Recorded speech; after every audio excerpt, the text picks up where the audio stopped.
Olá, gente. Boa noite.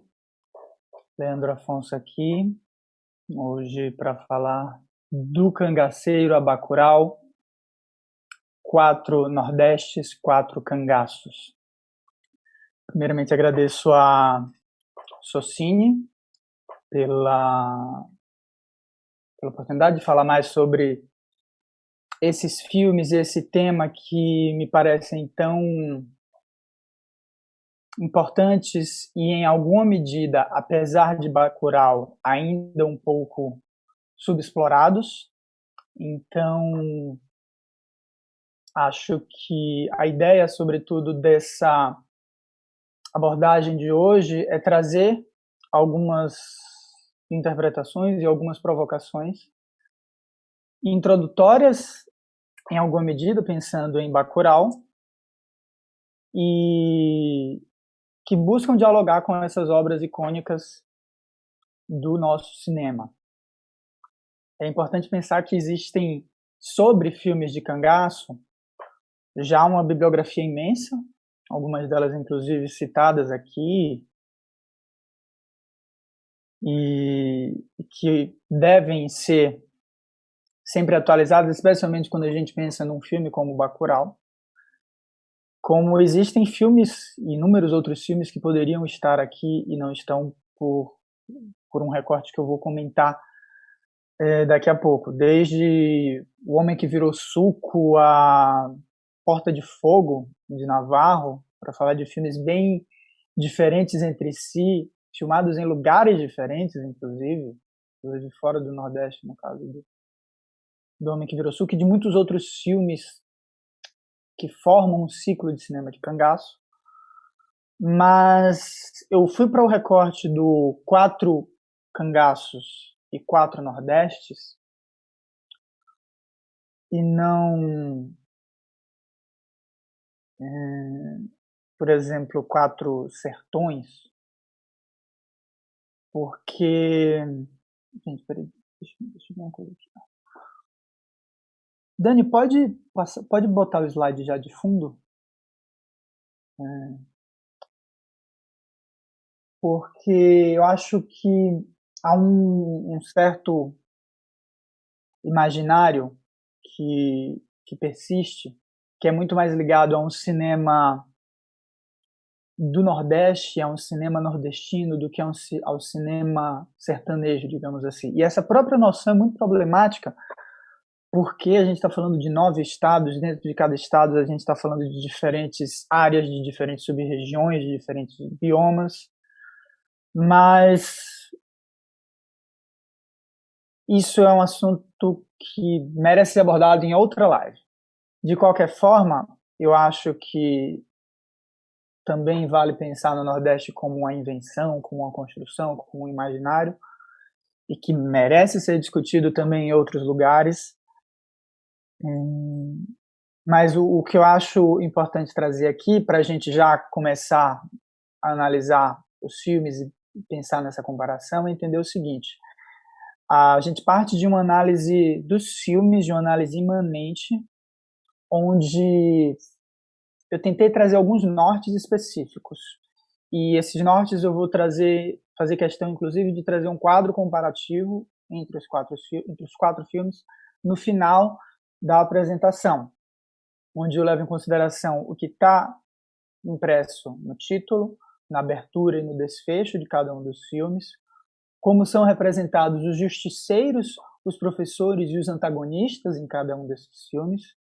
E uma outra coisa que me interessava e que me interessa é a citação aos espaços nordestinos em cada um desses filmes. Então, com esse recorte de análise é que eu parti para os filmes.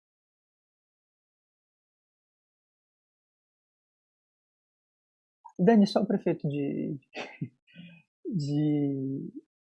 curiosidade, acho mais fácil eu falar do que escrever para você, ok? No slide. Vamos para o próximo, por favor? Começando por o cangaceiro que tem na sua primeira imagem o símbolo da Veracruz. E aí vale um brevíssimo parêntese para a gente entender a Veracruz, que nasce em 49 aqui em São Paulo, como uma tentativa, em alguma medida, de ser uma espécie de concorrente e antagonista Atlântida no Rio, que trabalhava numa chave de comédia musical carnavalesca, sobretudo, e numa relação com o cinema popular muito forte. A Veracruz, por sua vez, ela vai buscar um cinema dito de qualidade, com temas mais sérios, com produções mais pomposas e incluindo nessas produções pomposas toda uma mão de obra, muitas vezes gringa. E aí a gente já tem ali na fotografia o Chick Fowle, que vai ser o diretor de fotografia depois de Pagador de Promessas, já depois do Cangaceiro.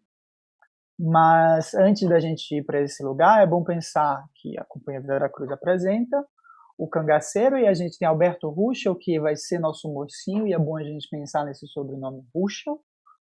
A gente vai ter o Milton Ribeiro, que é o Capitão Galdino, esse eterno homem mau do cangaço. A gente vai ter participação de Adoniran Barbosa, numa das cenas mais curiosas do filme, porque ele ouve muitas verdades que parecem duras a um certo imaginário desse homem de cangaço representado aí, tão durão, tão malvado e tão perverso, mas ele ouve umas boas verdades na cena em que ele aparece.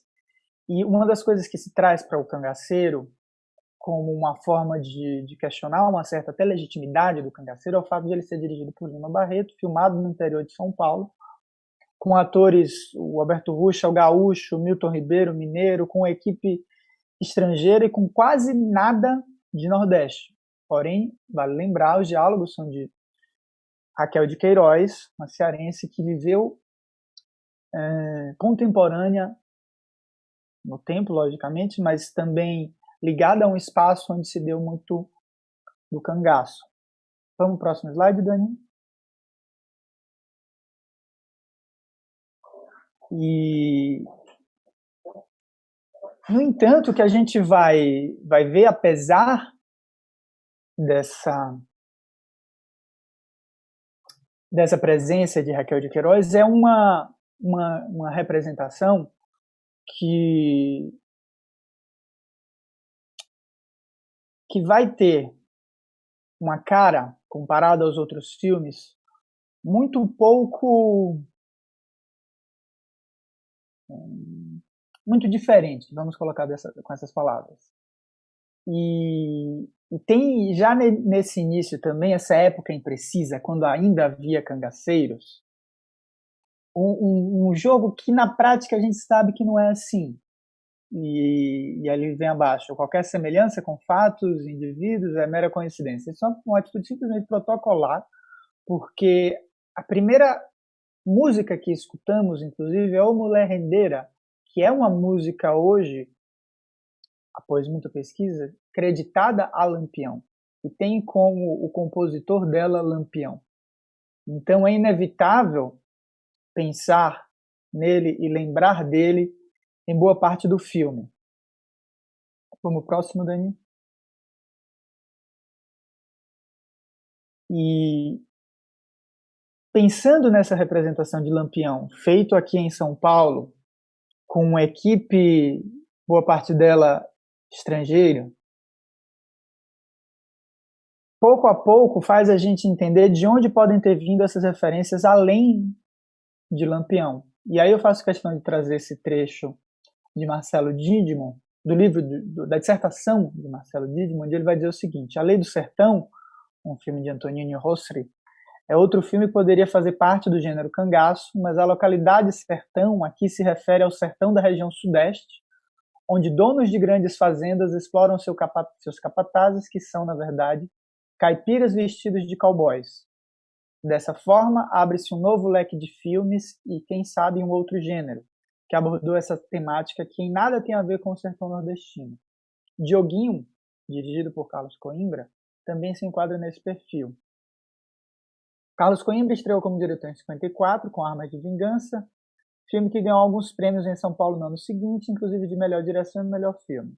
Anos depois, Coimbra realiza seu segundo longa-metragem, baseado na história de Diogo da Rocha Filgueira, o Dioguinho, uma espécie de bandido paulista que perambulou pelo estado nos anos de 1800.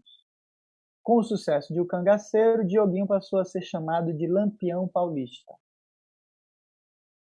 Aí tem uma primeira questão que eu acho importante trazer, que é a seguinte: na minha parca leitura sobre Dioguinho, eu não vi nenhuma referência a uma possível relação de Dioguinho com o banditismo social, com uma ideia de banditismo que está ligada a uma certa ideia do justiceiro, a uma certa ideia de Robin Hood, para falar um nome que ficou conhecido no imaginário coletivo como alguém que rouba dos ricos para dar aos pobres.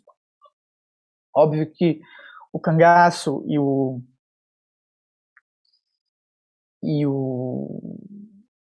Lampião são mais complexos que isso, não são exatamente isso, mas há ali sinais históricos de um grupo que não se resumia apenas a uma bandidagem aparentemente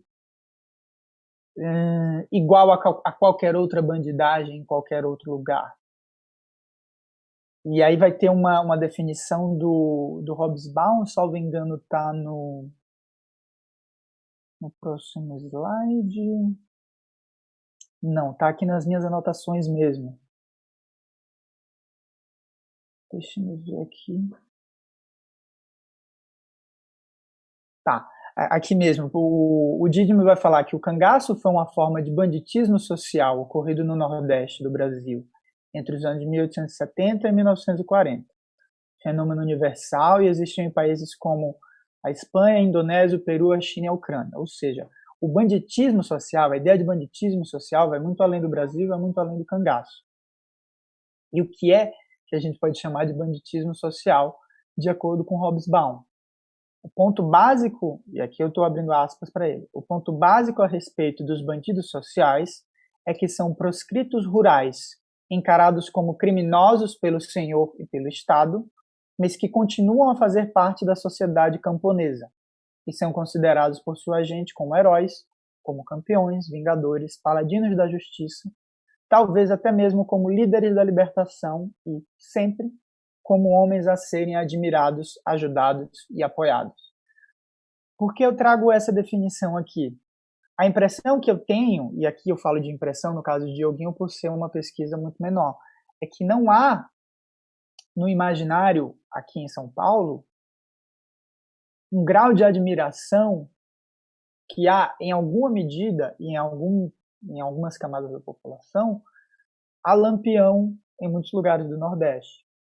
Porém, quando esse cangaço, que é uma forma de banditismo social presente sobretudo no Nordeste, é transposto para o Sudeste, fica essa impressão clara de que há essa influência de Dioguinho, um outro tipo de bandido, um outro tipo de personagem ligado a um outro contexto, que isso acaba chegando num filme como O Cangaceiro. Essas duas imagens, por exemplo, eu acho bem simbólicas, uma porque está ligado claramente a esse tipo de imagem do bando do cangaço, e de um cangaço que tem como seu principal nome Lampião, e é um momento de uma foto onde Lampião se irrita, Lampião que é de Galdino, mas que essa falha é completamente compreensível, onde Galdino se irrita com pássaros que cantam. E aí depois ele vai soltar esses pássaros, mas o destaque maior que a gente tem é a da violência, da agressividade do Capitão Galdino diante da gaiola. Então, que poderia ser um ato de generosidade, parece muito mais um ato de agressividade desmedida de alguém que quer controlar todo o espaço.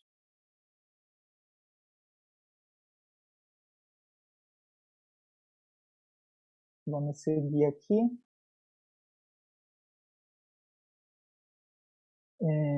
Nessa nessa apresentação do filme, inclusive, a primeira fala que a gente escuta é lá se vem Galdino, que depois é apresentado como o governador do cangaço. E aí quem é esse governador do cangaço e quem é o seu bando? Esse bando, logo no início do filme, a gente vê uma violência extrema que a gente pode perceber nessas duas primeiras imagens, onde a gente vê uma mulher sendo ferrada. Isso com esse tipo de violência e com esse destaque. Se a gente for para a terceira e para a quarta imagens, nessa primeira fila de cima, a gente também vai ver um outro instante, sendo que essa mulher, inclusive, já tem uma cicatriz, ela já tem um Z marcado na bochecha, que tudo indica é uma marca de ferro. Ferro que é imposto, se é que esse é o melhor verbo, por pessoas que estão ligadas ao bando de Galdino. Outra cena é quando a gente tem nessa fila do meio, nessas 4 imagens, ele tortura quem liberou a saída de Teodoro. Teodoro vai ser o antagonista dele, sobre quem a gente vai falar mais tarde. E em boa parte dessas imagens, o que a gente vê não é Galdino, que é muito mais protagonista do que esse personagem. Mas o que a gente vê é a súplica. É uma forma do filme dar destaque também, ao invés de ao personagem, Galdino, ele dá atenção à crueldade, ou seja, não importa a gente ver Galdino, nem o que ele está sentindo. O que importa é a gente ver esse pedaço de corpo dele e a súplica que não está sendo atendida. E o único momento em que a gente vai vê-lo é quando a gente tem essa imagem que no último quadro ali, deixa eu conferir aqui, é quando ele chama o Capitão Galdino de, e se soubesse não dizia, cão dos infernos. Que é quando o Galdino exige que diga onde foi Teodoro. Que é o Alberto Ruschel, que é o cangaceiro bonzinho. Já já a gente vai falar mais sobre isso. Aí chega em outro momento a gente vai ter a religiosidade. Quando o Galdino encontra o vigário e ele escuta dele: cada vez que você mata um cristão, Galdino, é como se você estivesse crucificando novamente Nosso Senhor. É possível fazer uma analogia aí com o encontro, e aí existem várias versões para esse encontro, de Lampião com o Padre Cícero, a época em que o cangaço estava, enfim, num certo apogeu, e o Padre Cícero tentou ter esse acesso a Lampião, e aí a gente tem algumas versões a respeito disso. Mas o que eu acho importante falar aí também é dessas generosidades. Até essas generosidades que você poderia pensar a ver aqui no Capitão Galdino, a gente pode dizer que existem duas situações. Uma em que ele exige que um homem de seu bando ressarça uma senhora que ele assassinou, ele matou o Cabrito, se não me engano. E aí a senhora vem suplicando para o Capitão Galdino, e aí ele exige que seja feito o ressarcimento, mas mais do que essa suposta generosidade de acerto de contas, dá para perceber ali uma capacidade de ser duro mais do que de ser generoso. E o mesmo acontece nessa cena em que ele solta os passarinhos. No fim das contas, fica a impressão de que ele está mais indignado com os passarinhos fazerem barulho enquanto a foto está sendo tirada do que ele está feliz com a ideia de soltar os passarinhos, porque são pássaros, são bichos que devem ser livres. Então isso ajuda a gente a ir entendendo o que é esse cangaceiro aqui, diferente do Teodoro, que a gente vai analisar no próximo slide. Essa imagem tá... Ups, foi demais. Essa imagem que inclusive estava antes, quando o Capitão Galdino leva a professora Olivia, que vai ser esse par romântico do filme, e é importante a gente entender como a professora está aqui, como o professor está em O Dragão da Maldade e como o professor vai estar em Bacurau. E é curioso porque ela é professora, mas como a maioria das professoras retratadas na época, ela faz o quê? Dá aula? Não, ela vive uma história de amor. Então, é curioso que quando a gente tem uma declaração que diga respeito à educação, é curioso que ela venha de Teodoro, quando ele diz o seguinte, nessa segunda imagem, que ele diz que ele, na terceira imagem, perdão, que ele teve um ensino, ele, Teodoro, teve ensino que os outros cangaceiros não tiveram. E se a gente pensa nisso, que ele diz, que ele assume que matou uma pessoa, teve que matar uma pessoa, e por isso teve que entrar no bando do cangaço para fugir. Se a gente pensa que ele mata a pessoa, mas quando ele mata, isso não aparece em quadro. Se a gente pensa que ele encontra um índio, que em alguma medida também é um selvagem, diante do homem branco europeizado, e se a gente percebe que essa relação ali se dá de forma muito amistosa, inclusive quase uma analogia possível com uma visão europeizada do contato entre o português e o índio, a gente vai percebendo um cangaceiro que nessas ações, no sobrenome do ator, no tom de pele, nos traços, é um selvagem europeizado e seguindo uma norma racista da época, um selvagem mais não tão selvagem assim. Enquanto a gente vai ver Galdino em outro lugar. De qualquer forma, o que eu acho importante frisar aqui é a relação que se cria, e essas imagens são bem simbólicas, inclusive no destaque, quando a gente tem esse close lateral dela e dele, fica claro um direcionamento romântico. Ela, muito mais do que uma professora, ela é esse objeto feminino do desejo masculino que está ali para ser o par romântico da história.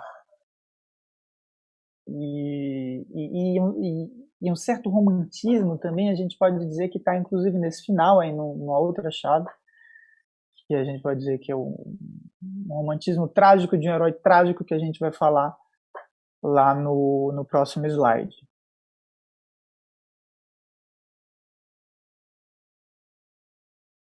Esse final, onde Teodoro diz o que diz, e o que ele diz é: olha a terra do meu sertão, são as últimas palavras que ele diz, tem uma relação muito forte com o lugar. E antes ele diz: não posso ir. Isso ele já morrendo, depois de receber vários tiros, com uma boa dose de crueldade e covardia do capitão Galdino e seu bando. Ele morrendo, ele diz: não posso ir. Nasci aqui, tenho que morrer aqui. Olha a terra do meu sertão. A impressão que se fica é de uma paixão que não foi tão criada no filme pelo espaço, mas uma paixão muito mais próxima, inclusive, de Olivia, da professora. Inclusive, no slide anterior, eu terminei sem falar do Saudade, Meu Bem, Saudade, que é uma música lindíssima, gravada algumas vezes, composta por Zé do Norte, que é cantada pela então companheira de Teodoro, que é a Vanja Eurico, interpretado pela Vanja Eurico, a Maria. Vanja Eurico, que vai estar em vários filmes de cangaço, onde ela tem é um canto triste e premonitório. Ela sabe que vai dar ruim. Ela sabe que Teodoro vai deixá-la pela professora, por Olivia. E esse investimento do filme é muito mais nessa relação afetiva do que na relação com o espaço, ainda que esse final queira trazer isso. O final, que inclusive no sentido de última imagem do filme, é, como essas duas imagens mostram, basicamente o mesmo início. A gente tem uma imagem crepuscular e um bando desindividualizado de, supomos, cangaceiros em seus cavalos seguindo um rumo. E mais do que isso, no final a gente tem outra vez Mulher Rendeira, música de Lampião. O que nos leva para o nosso segundo filme no próximo slide, que é Lampião, o Rei do Cangaço. E aí a gente já começa a ter uma coisa que eu acho interessante, que é uma abordagem muito diferente, em alguma medida muito mais generosa, ainda que o diretor siga sendo um paulista, no caso, um campineiro, que é Carlos Coimbra. E aí, para a gente entender um pouco mais o contexto onde acontece Lampião, já que Lampião, o Rei do Cangaço, vai mostrar Lampião adolescente, para a gente entender esse contexto, eu cito esse trecho do livro de Frederico Pernambucano de Mello, onde ele diz o seguinte: as oportunidades econômicas abertas na área úmida pela agricultura intensiva roubavam possíveis vocações para a vida de aventuras. Não assim na pobreza feita de espinho e pedra do sertão, onde houve tempo, e não foi tempo curto, mas séculos, em que a um jovem que não fosse filho de fazendeiro ou ligado a outra expressão da aclamada elite econômica local pelo compadrio, restava apenas as opções de ser policial ou bandido, macaco ou cangaceiro. Uma e outra coisa se parecendo bastante em meio no qual a luta diária se orientava para a sobrevivência. Economia da mão para a boca. Isso ajuda a gente a entender o contexto, que é também corresponsável pelo que Lampião se torna. E aí, fazendo mais uma vez essa análise de abertura e desfecho de cada um dos filmes, a primeira imagem que a gente vai ter do filme depois dos créditos são esses artesanatos, onde fica claro que o filme já parte de um imaginário construído e estabelecido, e a partir disso ele vai construir a história. Diferente de O Cangaceiro, que te leva já para aquela época.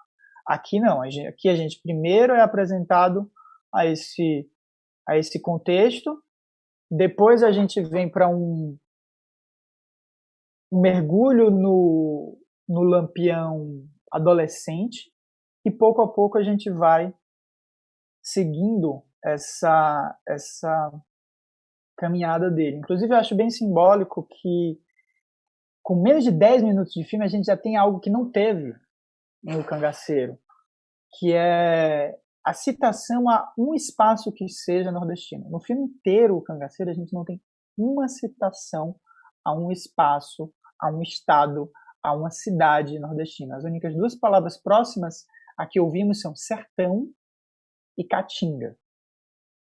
Sertão, que é uma sub-região, caatinga, que é um bioma. Também são coisas diferentes. A caatinga, inclusive, nem é só nordestina.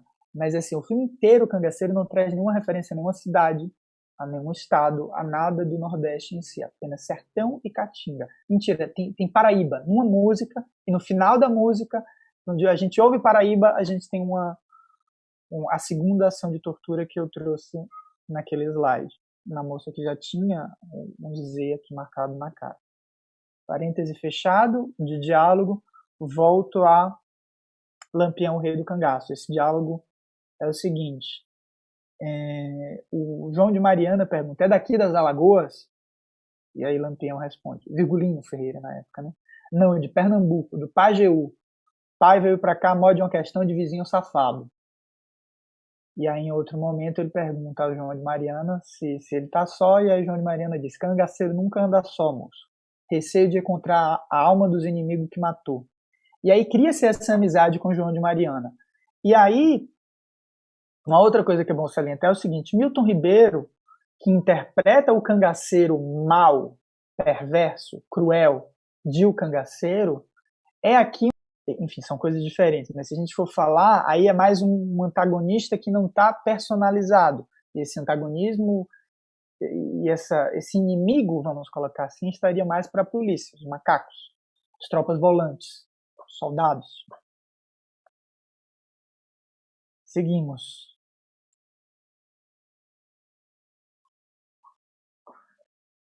Não é só cangaceiro que é bandido. Essa é uma frase de João de Mariana, do personagem de João de Mariana, que ajuda a gente a entender o outro tom que está sendo dado aqui.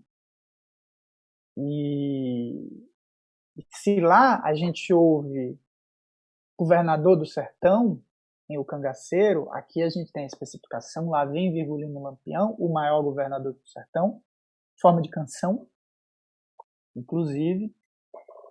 E aqui a gente tem também esse primeiro diálogo onde aparece Maria Bonita e ela discute e fala que ele é um capitão da Força Patriota. E isso é importante porque ela está discutindo e aí ela diz o seguinte: bandido não, compadre, capitão da Força Patriota. Isso completamente deslumbrada por ele, antes de conhecê-lo. E aí depois ela diz em resposta: o cara nem parece homem, treme só de ouvir falar o nome de Lampião. Pois eu que sou mulher, sou até capaz de ganhar o mundo com ele, que é homem para se respeitar. Aí ela escuta: pois bate nessa boca, Maria, aquilo que tem parte com o cão e pode saber de uma doidice dessa. E aí ela responde, assertiva e segura: pois não se engane, compadre, um dia ele passa para a Bahia e se me quiser, eu sigo com ele. Mais uma vez, uma referência a um outro espaço, a um outro lugar, a essa especificação dentro do Nordeste, essa especificidade, esse lugar é o Pajeú, é as Alagoas, é a Bahia, é o Raso da Catarina, e esse deslumbre já que ela causa, que ele causa nela, e que só vai trazendo uma dose de admiração, de complexificação para esse personagem que a gente não tinha lá. Outras doses de humanização que eu acho importante frisar aqui são essas duas passagens. Uma delas é um diálogo com Geraldo Del Rey. Geraldo Del Rey, que para quem não lembra, Geraldo Del Rey que é quase um conterrâneo, ele é de Ilhéus, e ele aqui interpreta um parceiro do bando, Antônio, e ele morrendo, ele diz o seguinte: eu só quero que um dia ninguém mais tenha de morrer assim, feito um bicho. E aí Lampião diz: não me abandone, Antônio, preciso de você, não me abandone. Você tem um momento ali de afeto, de compaixão, de receio, de vulnerabilidade. Nenhuma dessas sensações aparecia no Capitão Galdino lá atrás. E nem aparecia tanto, e nem aparecia em Teodoro também não, no Alberto Ruschel. Outro ponto que também, até em alguma medida, enfim, para efeitos de dramaturgia são interessantes, mas que não são fiéis à história, mas que só provam como há essa intenção de humanizar Lampião, e humanizar no sentido de trazer virtudes que em muitas outras obras não havia, é ele perder esse olho em combate, sendo que o próprio livro de Frederico Pernambucano de Mello vai dizer o seguinte: na ordem pessoal, a incomodar o jovem Virgulino, a memória dos mais velhos assinala apenas o olho direito remelando sem cessar, afetado por glaucoma que lhe roubaria a visão muito cedo. Então, nesse sentido, o filme não é fiel à história, e não há um problema nenhum em não ser fiel à história, mas a escolha de não ser fiel e trazer isso para o combate é uma escolha que, a meus olhos, só tenta ainda mais ir trazendo percalços de alguém que, vai ficar cada vez mais claro, em alguma medida queria propor o bem, em alguma medida.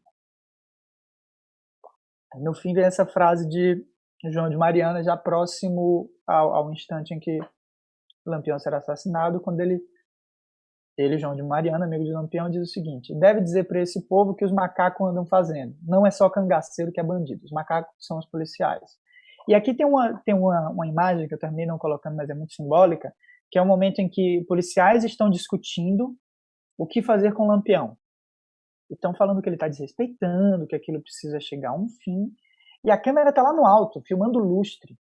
Isso é muito simbólico porque é uma forma de dizer não interessa quem eles são. A gente não vê o olhar de ninguém, a gente não percebe detalhes de ninguém, a gente simplesmente percebe que pessoas estão falando pronto. Aí depois corta dessas pessoas para quem de fato a gente merece ver e identificar. E, em alguma medida, se identificar com. E aí a gente vai ter Lampião, a gente vai ter João de Mariana, a gente vai ter Antônio, e por aí vai.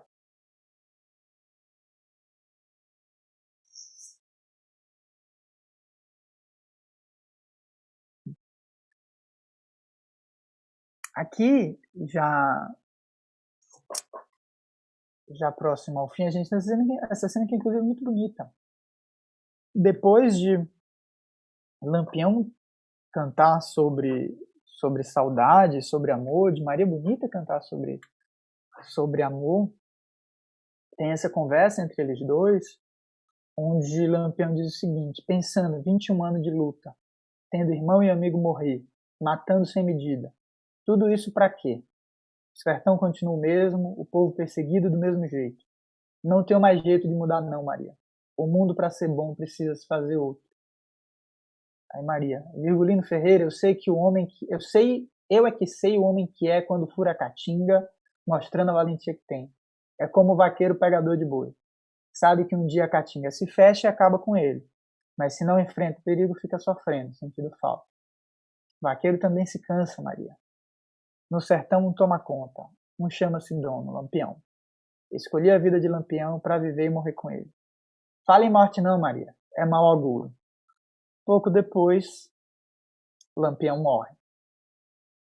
Aqui você tem essa celebração das façanhas, da valentia, da audácia e, ao mesmo tempo, essa humanização, essa vulnerabilidade, essa possibilidade do fracasso e do reconhecimento do fracasso e do fracasso de uma ideia que é inclusiva, do fracasso de uma ideia que é uma ideia propositiva e uma proposição para, nessas palavras, de acordo com a visão que ele tem dele do sertão, uma ideia interessante para o povo, para a maioria desse povo.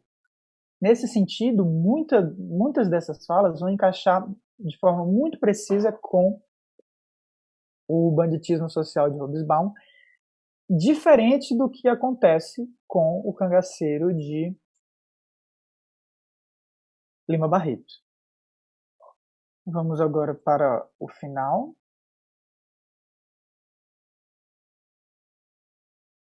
Próximo slide.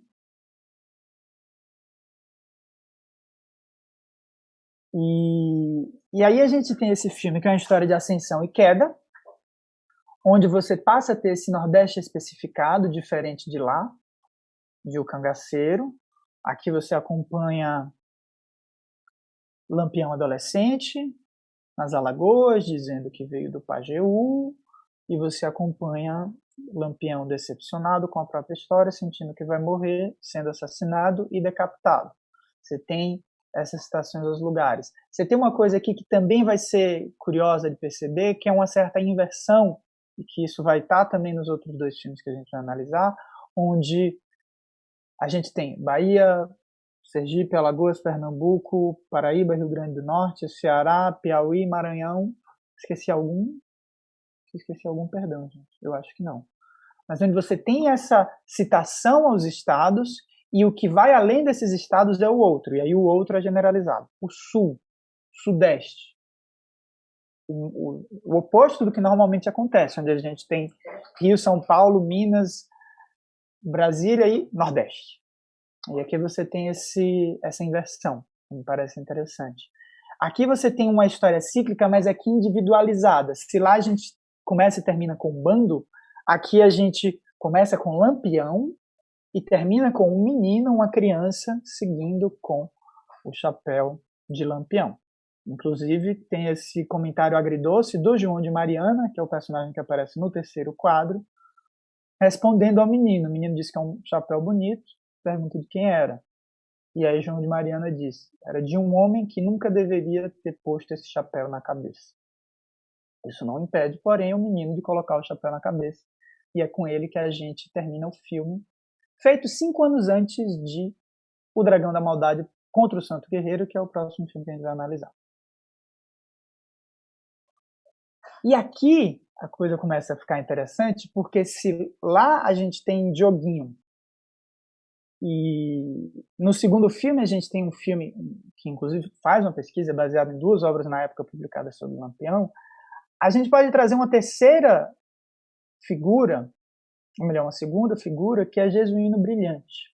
E aí eu trago um texto do Marcelo Dittmann e outro do livro de Dória, onde a gente encontra referências a Jesuíno Brilhante. Influenciado pelo primo Botelho, que tem ideais abolicionistas e republicanos. A popularidade de Botelho cresce e os coronéis da região ficam incomodados, encomendando sua morte. Jesuíno vibra vingança e sua fama de valente corre o sertão. Os inimigos de Jesuíno, os Limões, uma família politicamente influente, pedem à polícia que um destacamento combata Jesuíno, que forma um grupo de cangaceiros e refugiam-se em local de difícil acesso para se defender. Seguindo os ideais abolicionistas herdados de seu primo, Jesuíno concede a carta de alforria ao negro José, que o acompanha na empreitada ao cangaço. Durante muito tempo, entre aqueles que se empenharam profundamente no combate ao cangaço, Jesuíno Brilhante conservou sua aura de nobreza, de cangaceiro herói, homem a ser respeitado por virtudes que o distinguiam de facínoras monstruosos como o Lampião. Porém, essa ideia de facínora monstruoso não é a ideia que vai chegar para Glauber. Digamos que Glauber, quando vai fazer, e isso está um pouco também já em Deus, o Diabo na Terra do Sol, mas principalmente em O Dragão da Maldade contra o Santo Guerreiro, a ideia dele de Lampião é grandiosa, e no próximo slide a gente vai falar disso.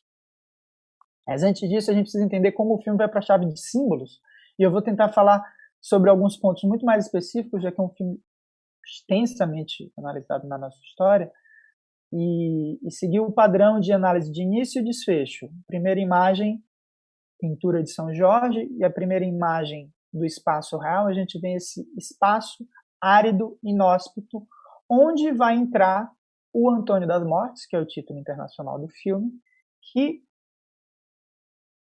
a gente pode dizer que ele oscila entre o Dragão da Maldade e o Santo Guerreiro, mas começa como o Dragão da Maldade, que vai dizer daqui a pouco que mata o Lampião, sobre o que a gente vai falar no próximo slide.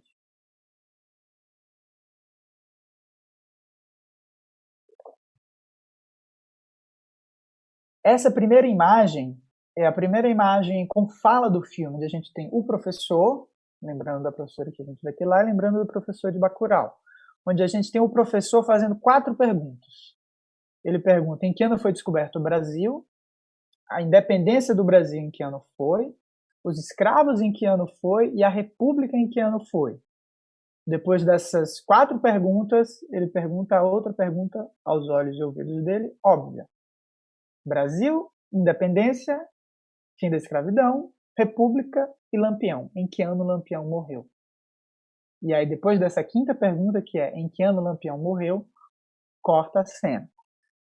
E aí a gente começa a ter já outras 2 coisas que eu acho bem importantes. A relação do cangaceiro com a religiosidade, a gente vai ter aí o Negro Antão, a gente vai ter aí a Santa, que há leituras que fazem relação com Santa Bárbara, com Yansan, e a gente vai ter uma tentativa de falar de Brasil. A gente vai ter nessa segunda imagem de baixo, à esquerda, a gente já está falando de independência de Brasil, a gente vai ter bandeiras do Brasil. Então é um filme que fala de cangaço, fala de Nordeste, mas a ideia é falar de Brasil a partir do Nordeste e através do Nordeste. E após essa apresentação com essas cenas, onde a gente vai ter o cangaceiro coirano, a gente vai ter Maurício do Vale, que interpreta o Antônio das Mortes, com esse texto. E ele diz o seguinte: aí aparecia um tal de Corisco, loiro, bonito, falou para o Lampião: deixa eu sangrar esse macaco de uma vez. Sabe o que o Lampião respondeu para ele, doutor? Esse não, esse é cabra macho. É inimigo, porém decente. Doutor Matos, Lampião era meu espelho. Dias depois, eu já estava perseguindo ele. Depois eu matei ele. Aí acabou-se tudo. Agora o senhor veio me dizer que ainda existe cangaceiro. Não posso acreditar. Mas eu vou atender seu pedido, doutor, mas não quero dinheiro nenhum. Vou até o Jardim das Piranhas para saber se é verdade, saber se existe mesmo. Você já começa a ir para um nível de complexidade que é tratar esse jagunço como alguém que se sente como o cara que ele matou. Ele fala: é o espelho, nós somos a mesma coisa. E aí o filme vai construindo isso até chegar num desfecho que é diferente dos outros dois que a gente vai ver. Vamos seguindo.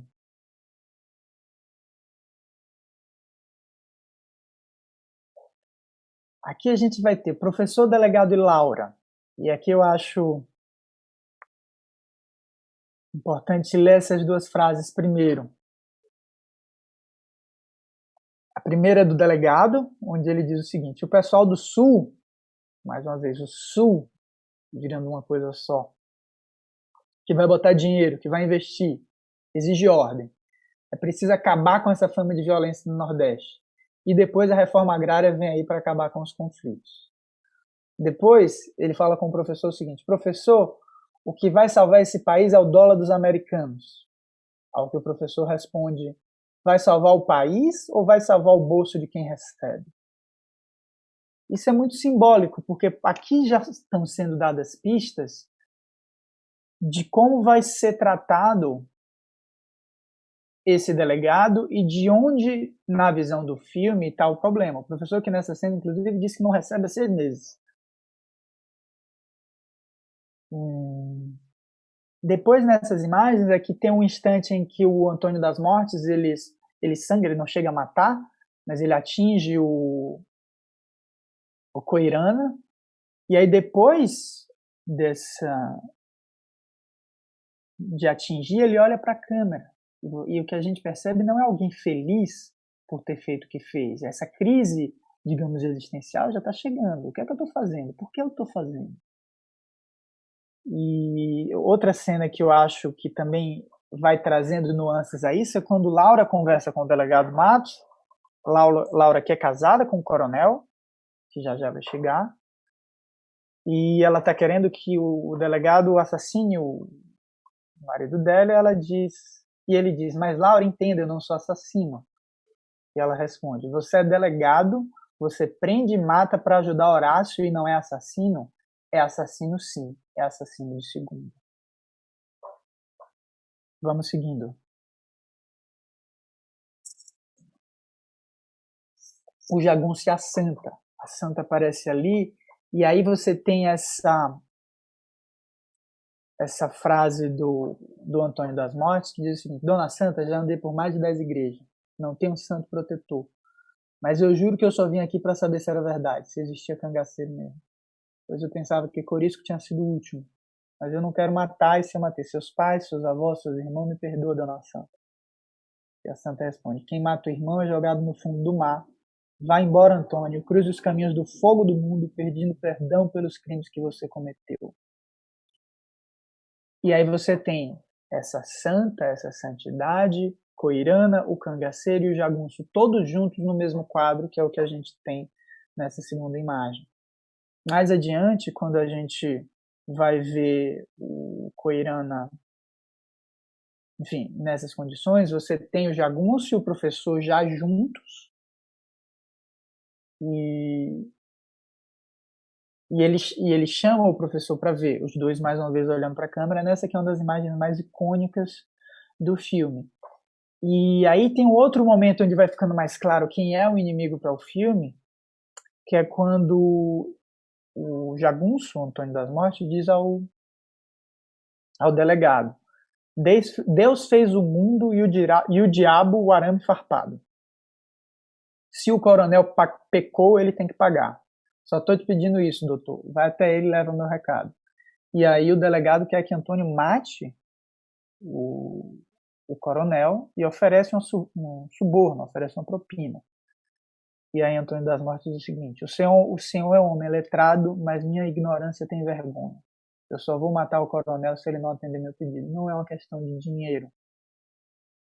E aí a gente vai trazer essas questões de dinheiro que vão estar muito presentes em Bacurau também. Não é uma questão de dinheiro, a dignidade nesse lugar de Antônio das Mortes. Mas é óbvio que, vai ficar mais claro, não é uma questão de dinheiro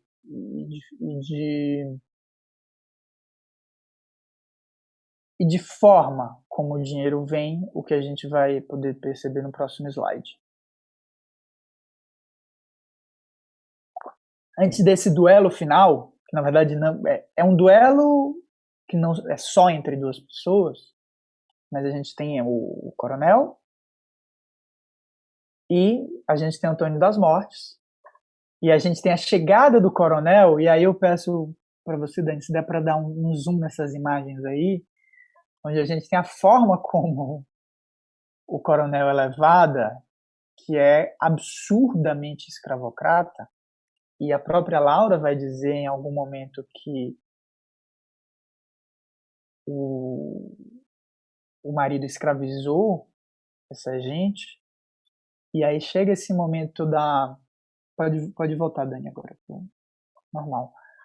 Desse embate final, e aí tem essa conversa entre Antônio das Mortes e o professor. E Antônio das Mortes diz para o professor que o professor propõe: tá bom, Antônio, eu divido o inimigo contigo, só que você briga com a sua valentia e eu brigo com a sua sombra. E aí Antônio das Mortes diz o seguinte: isso não, professor, lute com a força das suas ideias, que elas valem mais do que eu.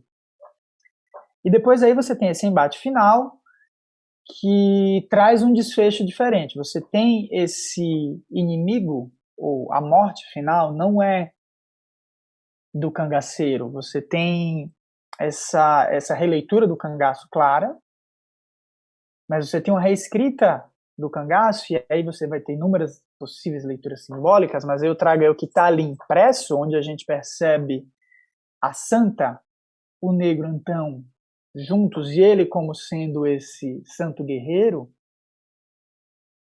seguindo adiante, enquanto o jagunço segue na sua vida e na sua caminhada solitária. A gente volta a ter esse Nordeste individualizado, só que agora essa pretensão de falar de Brasil. E num momento em que o professor, inclusive, está brigando com o Antão, ele grita: Brasil, Brasil, Brasil. Que é uma frase mais específica, dizendo que vai voltar para a cidade sofrer. Ele grita: Brasil, Brasil, Brasil. Essa ideia de o Nordeste a partir do Brasil, ou melhor, o Brasil a partir do Nordeste, através do Nordeste, fica muito clara aí. O que vai ser reinterpretado de uma forma muito diferente, mas guardando algumas semelhanças, algumas possíveis ligações em Bacurau, que a gente vê agora. Não o filme, claro, né?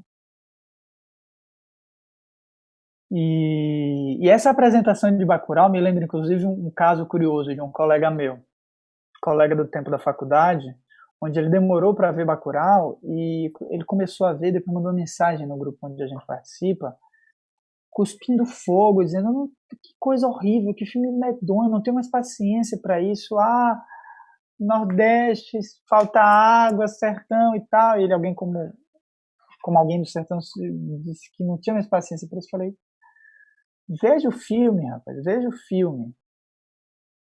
E por que eu acho importante trazer isso? Porque Bacurau tem essa apresentação: espaço, terra, Brasil, Pernambuco, oeste de Pernambuco, daqui a alguns anos, caixão,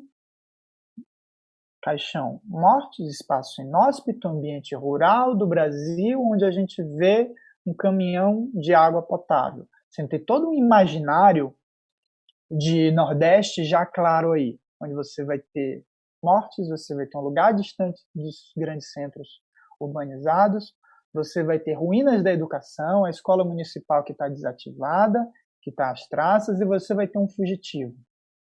Você tem todo um imaginário já que corresponde a um horizonte de expectativas muito já cristalizado fora do Nordeste, uma visão que carrega em alguma medida uma certa generalização do Nordeste, como se o Nordeste fosse só seca, como se o Nordeste não tivesse agreste, que é diferente do sertão, como se o Nordeste não tivesse zona da mata, que é diferente do agreste, como se o Nordeste não tivesse todo o litoral.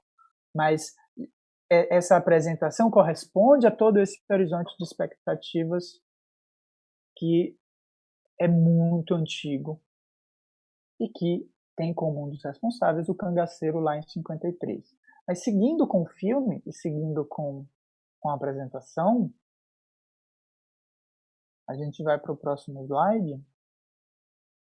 E aí tem o professor e tem essas histórias.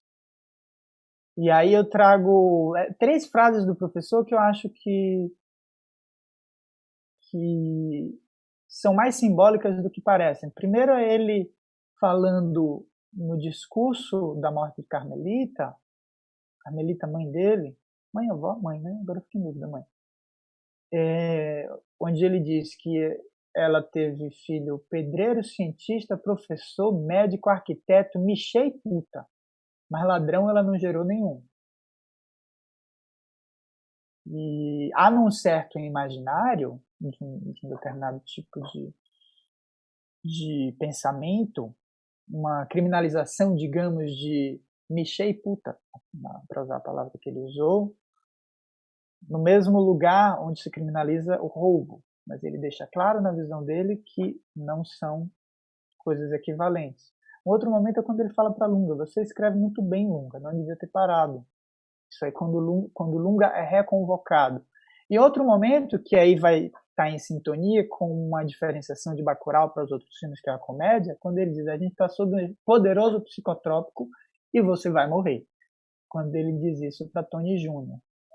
Pensando agora na escola e nas histórias, e na forma como isso é construído, tem uma questão interessante aí, que já vem desde o Som ao Redor, de Kleber, que co-dirige Bacurau, quando ele põe o nome da escola, Escola Municipal Professor João Carpinteiro, uma homenagem clara a John Carpenter, que é uma referência gigantesca para Kleber. Esse filme lembra muito o Assalto à 13ª DP. O Lunga é um Snake Plissken, de Fuga de Nova York, Fuga de Los Angeles.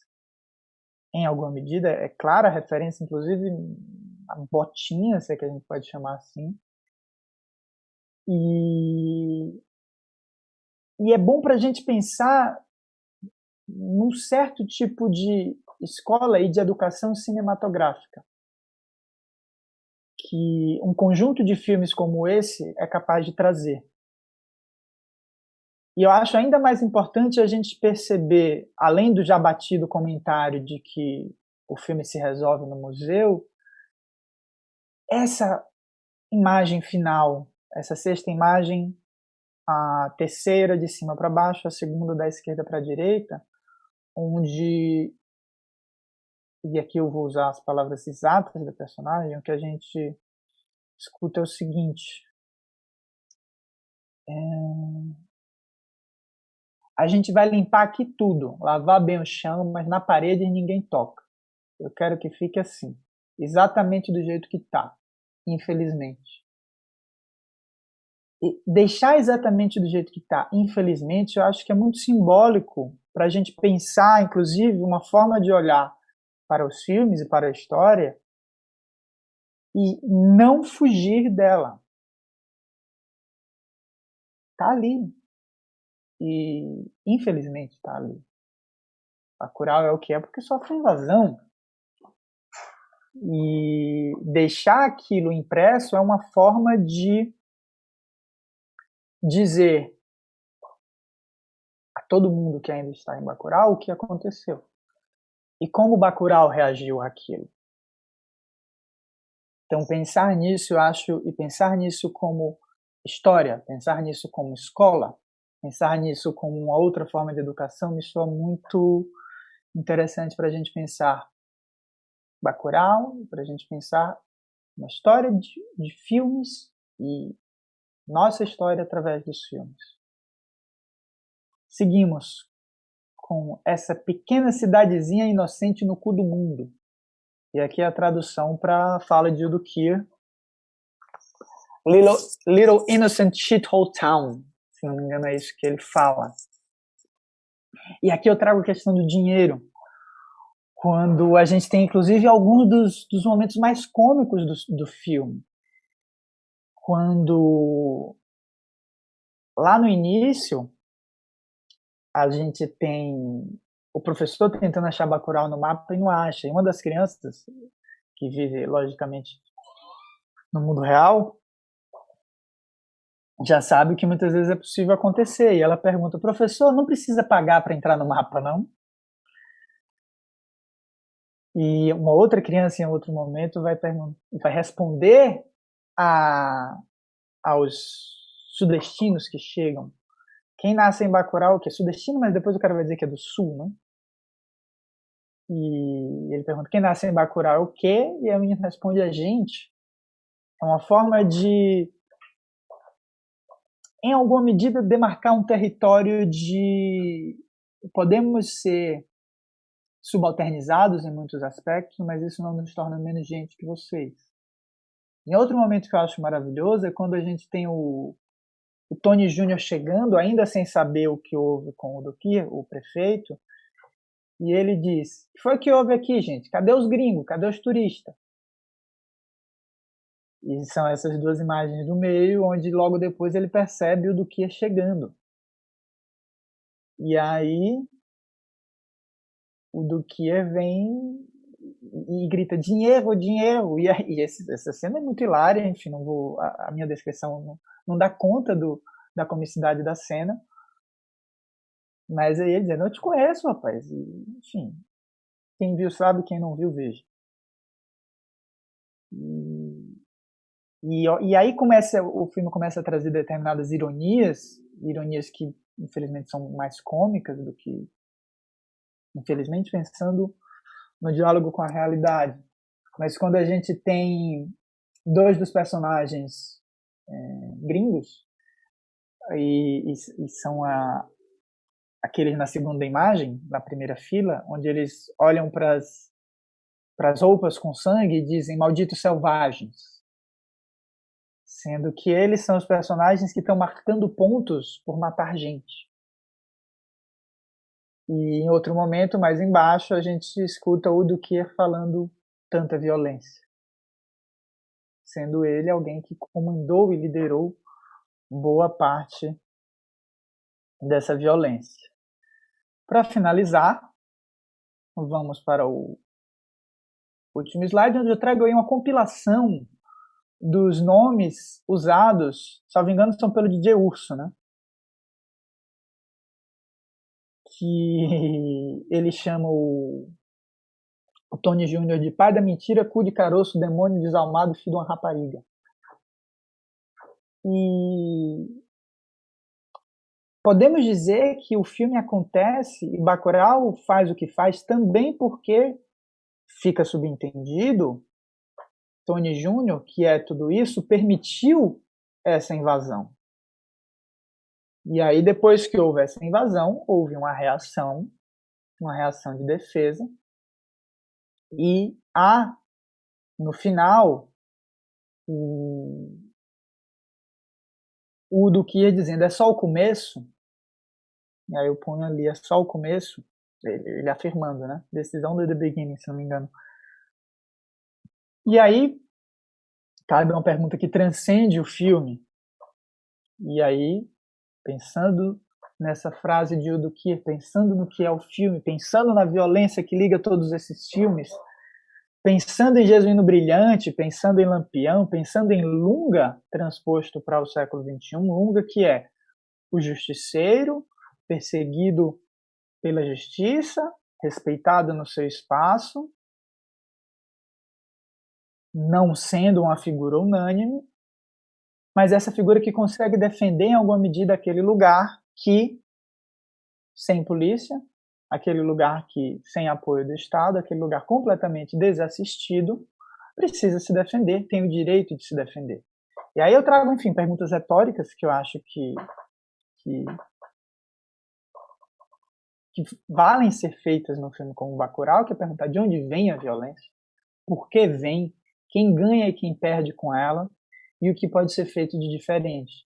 Eu acho que é muito interessante o filme ressignificar essas imagens de pessoas decapitadas. Quando a gente liga essas imagens, e está lá no filme impresso, as imagens das quatro cabeças, que incluem Lampião e Maria Bonita, aquilo está lá no filme, mas é muito bom a gente pensar quem eram esses personagens, de onde eles vieram, o que acontecia ali, e aí eu lembro do que o Frederico Pernambucano de Mello traz lá atrás, quando ele diz que ou você era macaco polícia, ou você era cangaceiro. Então, eu acho essencial pensar esse contexto. Tá. Depois que a gente pensa esse contexto e o destino desses personagens, se a gente pega essas imagens e esses personagens decapitados, com a devida atualização de agora temos o celular filmando, a gente está falando do mesmo tipo de violência? A gente está falando do mesmo tipo de decapitação? O que é que pode ser feito de diferente para a gente interpretar essa violência que existiu? O que é que pode ser feito de diferente para a gente reagir a eventuais invasões que acontecem com a gente todos os dias? Perguntas retóricas para a gente seguir depois. Para finalizar, eu fiz um quadro no próximo slide, onde nem coube aí a função do personagem professor, e os espaços citados eu tinha separado o que estava na fala e o que estava no canto. Então, por exemplo, no caso de O Cangaceiro, a gente não tem nenhuma referência a nenhum espaço nordestino que não seja sertão ou caatinga, e a Paraíba é citada numa música. Num filme que foi filmado em Vargem Grande do Sul, e você tem referências que foi filmado, às vezes, salvo engano, em Tu Salto. Enfim. Você tem o título, um personagem desindividualizado, o cangaceiro. Quem é o cangaceiro? E aí a gente pode ir para outro lugar que eu nem fui, que é a tradução. A tradução de O Cangaceiro foi The Bandit, o bandido. Não se trata de um bandido social, mas de um bandido qualquer. Aí pensando na abertura, como é a abertura do filme? A gente tem esse espaço e um bando. E como é o desfecho, esses bandos cíclicos. Os bandos que começaram indo para um lado, agora a gente tem um bando voltando para o outro. Já Lampião, Rei do Cangaço, dirigido por um paulista Coimbra, a gente vai ter referência a Alagoas, Bahia, Pernambuco, Piauí e S de Sul. Se a gente tem referência a algum estado que não seja do Nordeste, ele vira Sul. E falando em lugares específicos, a gente vai ter referência ao Raso da Catarina, que no filme é citado como Raso, e ao Pajeú, que é um filme feito Bahia e Pernambuco. A gente tem referências no filme de agradecimento à Polícia do Recife e ao apoio de Juazeiro, na Bahia, e Petrolina, em Pernambuco. No título do filme, a gente passa a ter um personagem histórico. Na abertura, a gente tem a abertura com o personagem, com o momento em que Lampião perde o olho, ainda que isso não fique claro, depois a gente vai perceber, porque tem um filtro na imagem. E o desfecho, a gente tem esse chapéu como herança, que fica de Lampião, sem que ele saiba, para uma criança. Quando a gente está falando de O Dragão da Maldade contra o Santo Guerreiro, a gente vai ter referência a Bahia, Minas, Mato Grosso, Pernambuco e Sul. E pensando em lugares, a gente vai ter referência a Juazeiro, Salvador e ao Rio São Francisco, que corta boa parte do Nordeste. É curioso que em O Dragão da Maldade contra o Santo Guerreiro a gente vai ter muitos lugares cantados. A gente vai ter enfim, eu botei aqui Bahia, Alagoas, Juazeiro, Minas, Mato Grosso do Sertão, são cantados. E foi filmado na Bahia, em Milagres.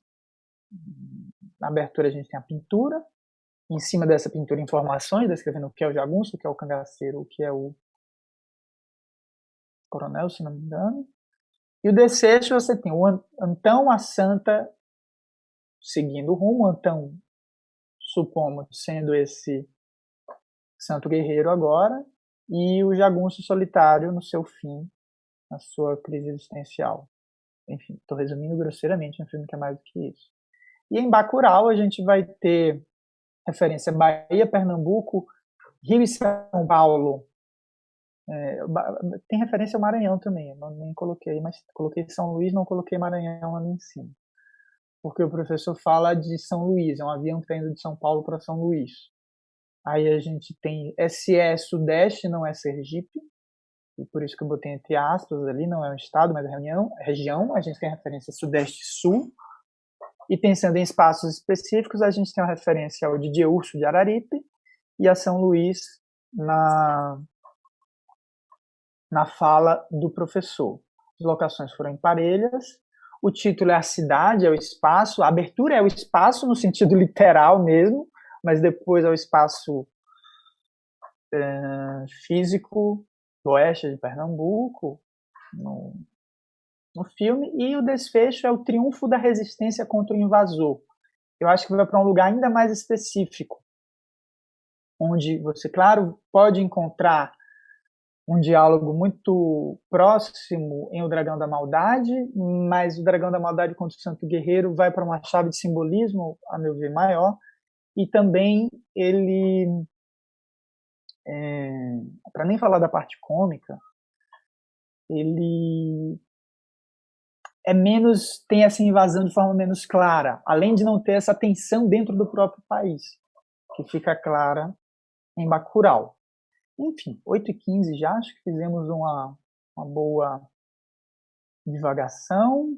Finalizamos agora com as referências. O Cangaço, de Carlos Alberto Doria, o Bandido, de Hobsbawm, Cangaço no cinema brasileiro, de Marcelo Didim, o Apagando o Lampião, Vida e Morte do Rei do Cangaço, de Frederico Pernambucano de Mello, e os 4 filmes analisados. Acho que dá para ficar por aqui, Dani.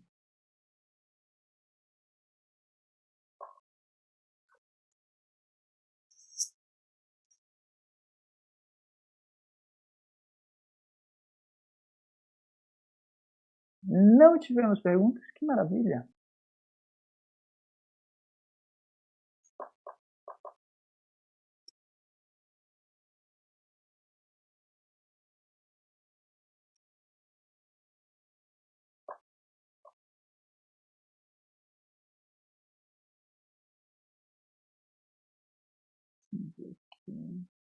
Gente, podem se manifestar, por favor.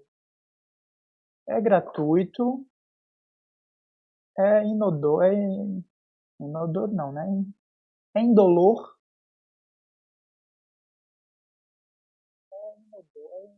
Eita, deixa eu cortar aqui.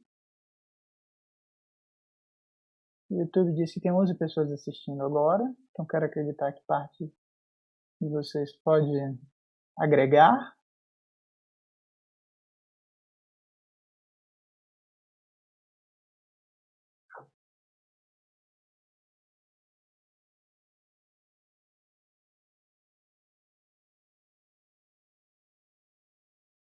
É Covid-free. Ótimo, o Dani falou, é Covid-free, exatamente.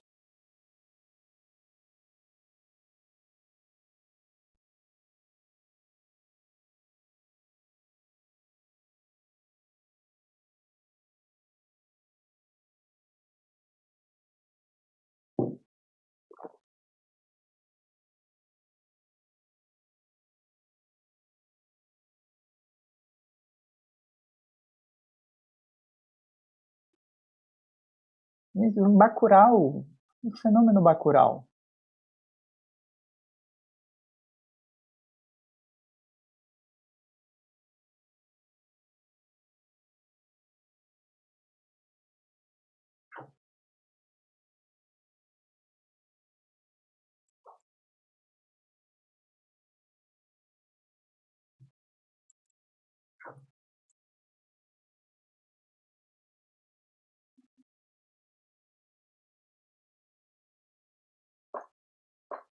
Hum, deixa eu ver se tem algum comentário aqui que eu deixei passar.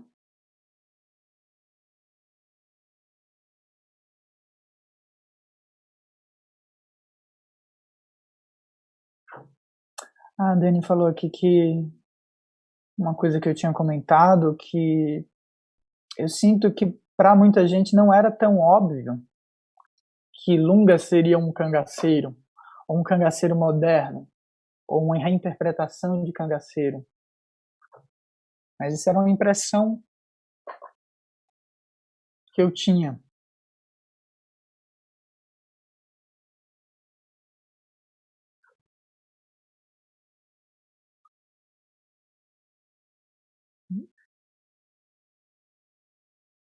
Eu sinto que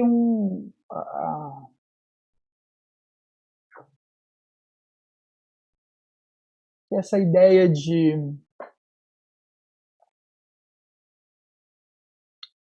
cangaço e de lampião são muito mais próximas e imediatas de quem, em alguma medida, esteve próximo. Não literalmente, afinal de contas, é algo que, enfim, Lampião morreu em 38, por isso que pouco tempo depois, se eu não me engano. Mas é uma impressão que eu tinha de talvez ser menos presente. Mas enfim, é só uma impressão. O Geraldo falou aqui, Leandro, me parece que Bacurau, na trilha de Aquários, parte do espaço geográfico sertanejo ou cangaceiro para ganhar uma dimensão ligada ao complexo político desde 2006 no país como um todo. Com certeza, Geraldo. E assim, é curioso porque, em alguma medida, o próprio roteiro do filme é um pouco premonitório, porque ele é anterior a isso. Mas se a gente pensar que questões já vinham desde 2013, é um filme que eu acho que ele já estava atento a tensões ali que vinham acontecendo e, para o mal de país e para o bem do filme, muita coisa acabou encaixando. Mas acho que faz sentido, sim, uma dimensão ligada ao complexo político desde 2016 como um todo. E inclusive eu acho que se a gente for analisar só o filme, ele é muito menos sobre uma polarização, por exemplo, que é um termo que a gente passou a usar mais nos últimos anos, muito mais sobre resistência e invasão. Acontece que, se você for analisar esse filme, ou mesmo se você for analisar o Assalto à 13ª DP, que se parece tanto com Bacurau, você pode identificar traços ali, mas é um filme feito em 1976, se não me engano. Então, eu acho que tem a ver, sim, e tem uma dose de coincidência. Uma impressão que fica para mim. E eu acho que o próprio Kleber já falou disso, porque eu lembro, em alguma rede social, anos atrás, eu lembro quando veio a notícia de algum prêmio que Kleber tinha ganhado. Eu lembro bem disso. Isso era antes do caos instalado no Brasil.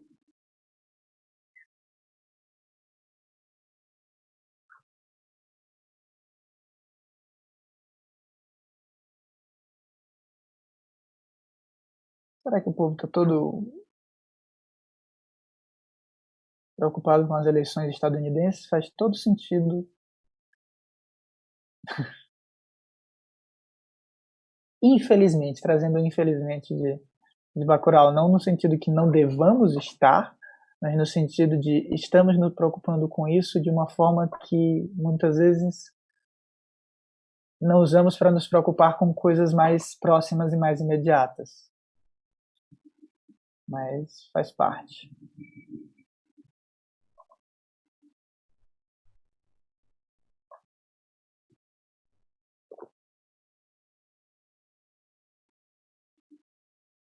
Sueli tá aí também. Aqui, Bacurau tem uma verve simbólica muito mais forte que Aquários, né? Sim. Eu nunca revi Aquários, né? Aquários foi um filme que eu vi, nunca revi, mas na minha lembrança é um filme muito mais direto. É como todos os filmes de Glauber, um filme de vingança. Só que no caso de Bacurau, essa vingança ela é coletiva, não tem a dimensão individual que a gente tem ao seu redor e que a gente tem em Aquários, ainda que, especialmente no caso de O Som ao Redor, a gente sabe que não é só individual. A gente sabe que tem um recorte de classe, a gente sabe que aquela história não é só a história de um personagem. Infelizmente é uma história muito comum. Mas é uma vingança no filme de uma pessoa. É aquele personagem se vingando. Em Aquários, em alguma medida também, é uma personagem se vingando. Aqui não, aqui é a cidade que resiste. Inclusive tem um comentário, um diálogo de Bárbara Collen e Pacote Tomás Aquino. Bárbara Collen, esqueci o nome da personagem dela. Onde ela pergunta, você acha que Lunga passou da conta dessa vez? E aí Pacote diz, não. Ou ela pergunta, não, ou ele pergunta, não lembro. Mas eu acho que é bom também para a gente pensar, assim, até que ponto o que ele fez, e o que ele liderou toda uma cidade para que essa cidade faça, é pior do que o grupo liderado por Udo Kier fez. Você degolar uma pessoa que quis te invadir sem nenhum motivo razoável é pior do que você ir para um país que não é o seu e sair matando pessoas que nada fizeram para você. E aí a gente vai para esse lugar que eu acho que vale uma outra discussão também, me parece interessante. Outras lives, outras participações.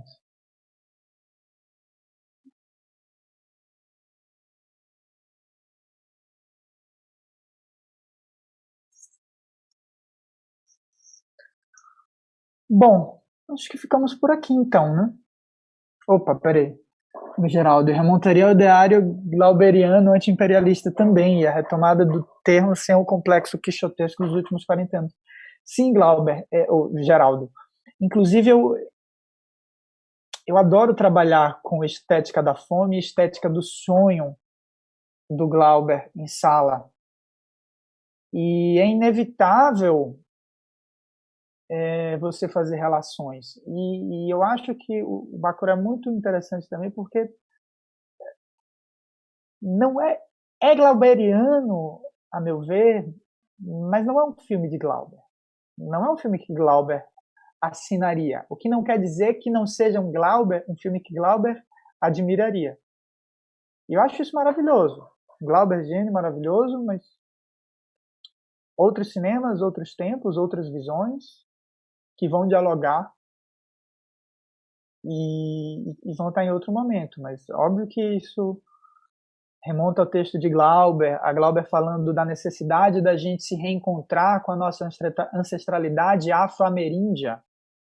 Glauber vai falar isso algumas vezes, e o que a gente tem em Bacurau não é mais um personagem interpretado por Alberto Ruschel, importantíssimo na nossa história, como Leonardo Vilar, que infelizmente morreu esse ano, com 90 e tantos anos, aqui em São Paulo, figura importantíssima para o nosso cinema, a quem devemos ser gratos. Mas o que a gente tem é Pacote, é Tomás Aquino, é Lunga, é Silvério Pereira, é Bárbara Collen. E numa outra chave, se permitindo o riso, enfim, e com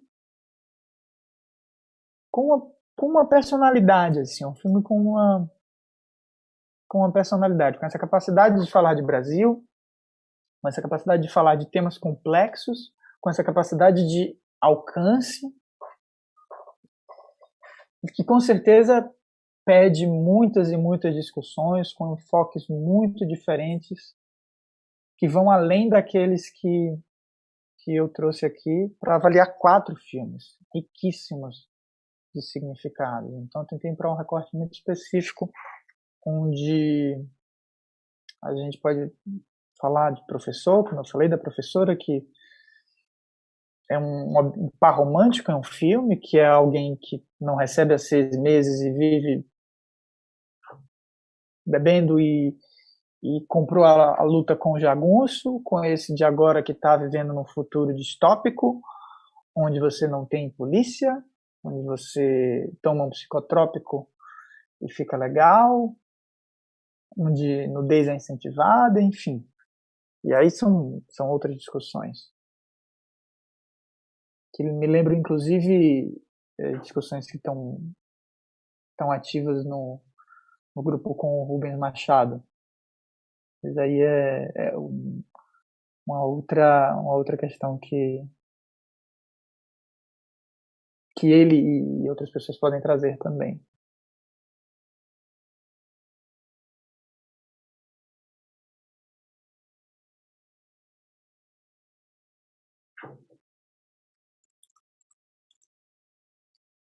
Bom, acho que ficamos por aqui então, né?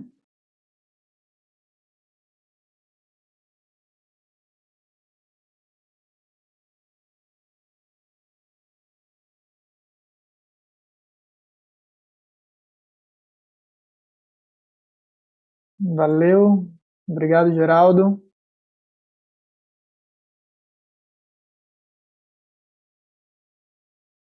Então, ficamos por aqui, gente. Obrigado a vocês 11 que nos seguiram até aqui. Espero que tenha sido bom para vocês, como foi bom para mim. E até a próxima. Beijo, tchau, tchau, fiquem bem.